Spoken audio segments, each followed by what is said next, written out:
Coach বদল হতে পারে মোহামেডান এফসি।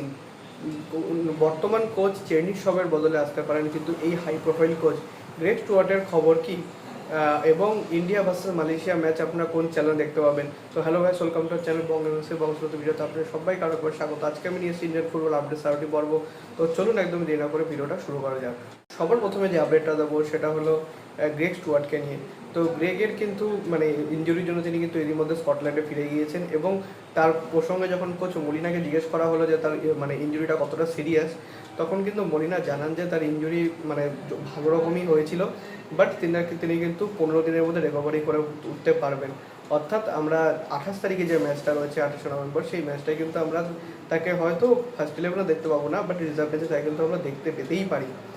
আর আরেকটা যেটা বড় আপডেট মোহনবাগানের, সেটা হলো বিশাল কাইত কিন্তু গতকাল ম্যাচে মানে উড়িষ্যা ম্যাচে তিনি কিন্তু প্লেয়ার অফ দ্য ম্যাচ হয়েছে, MBSG player of the match যেটা ভোটিংয়ের দ্বারা নির্বাচিত করা হয়, সেখানে তিনি কিন্তু বিশাল কাইত নির্বাচিত হয়েছেন। তো সুতরাং এটা কিন্তু তার জন্য একটা বেশ ভালো অ্যাচিভমেন্ট। আশা করবো তিনি কিন্তু আগাম মানে যে ইন্ডিয়া ভার্সেস মালয়েশিয়া ম্যাচ আছে সেখানে তাকে কিন্তু আমরা হয়তো গোলবারের নিচে দেখতে পেতে পারি। অনেকের মনেই কিন্তু প্রশ্ন আছে যে ইন্ডিয়া ভার্সেস মালয়েশিয়া ম্যাচটা কিন্তু কোথায় লাইভ টেলিকাস্ট আমরা দেখতে পাবেন। তো মানে যেখানে আপনার আইএসএল দেখতে পান সেটা হচ্ছে স্পোর্টস 18 চ্যানেলে। তো সেই স্পোর্টস 18 1 এবং স্পোর্টস 18 খেলে টেলিকাস্ট করবে কিনা আমার জানা নেই, বাট স্পোর্টস 18 1 এবং এইচডি দুটো চ্যানেলেই কিন্তু টেলিকাস্ট করবে ইন্ডিয়া ভার্সেস মালয়েশিয়া ম্যাচ। সেখানে কিন্তু আপনারা ম্যাচটা লাইভ দেখতে পাবেন সরাসরি 18 নভেম্বর। বদল হতে পারে কিন্তু মোহামেডানের কোচ, এরকমই কিন্তু বড় খবর কিন্তু পাওয়া যাচ্ছে। মোহামেডান ম্যানেজমেন্ট কিন্তু কোচ চেন হিসাবে পারফরমেন্স কিন্তু একেবারেই খুশি নয়। কারণ মানে যতক্ষণ তার প্রমোশন হয়ে এসছে আই লিগ থেকে আইএসএলে, তারপর থেকে কিন্তু পারফরমেন্স কিন্তু খুবই তথৈবচ।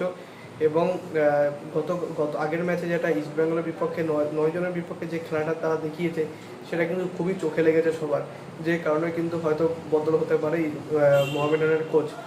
এবং কিন্তু প্রশ্ন হলো কে আসবেন তার জায়গায়। একটা কিন্তু বড় হাই প্রোফাইল নাম চলে আসছে, সেটা হচ্ছে ইভান মুকোভানোভিচ, যিনি কিনা আগে কেরালা ব্লাস্টার্সের কোচ ছিলেন, এই সার্বিয়ান কোচ। তো তাকে কিন্তু হয়তো অ্যাপয়েন্ট করতে পারে যদি চেনিসবকে ছাঁটাই করা হয়। তো এই প্রশ্নে কিন্তু পুরোপুরি কোনো কংক্রিট আপডেট নেই। যদি কোনো ফার্দার আপডেট পাই তাহলে অবশ্যই কিন্তু আপনাদেরকে জানাবো।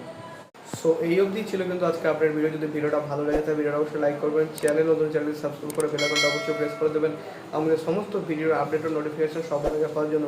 এছাড়া আপনারা আমাদের সোশ্যাল মিডিয়া হ্যান্ডেল ফলো করতে পারেন, লিঙ্ক আমি ডিসক্রিপশনে ফার্স্ট কমেন্টে দিয়ে রাখবো। মিক্স করে ফলো দেন, ছোটোখাটো কিছু আপডেট দেওয়ার চেষ্টা করে। দেখা হচ্ছে পরে video. Bye bye, glory man United.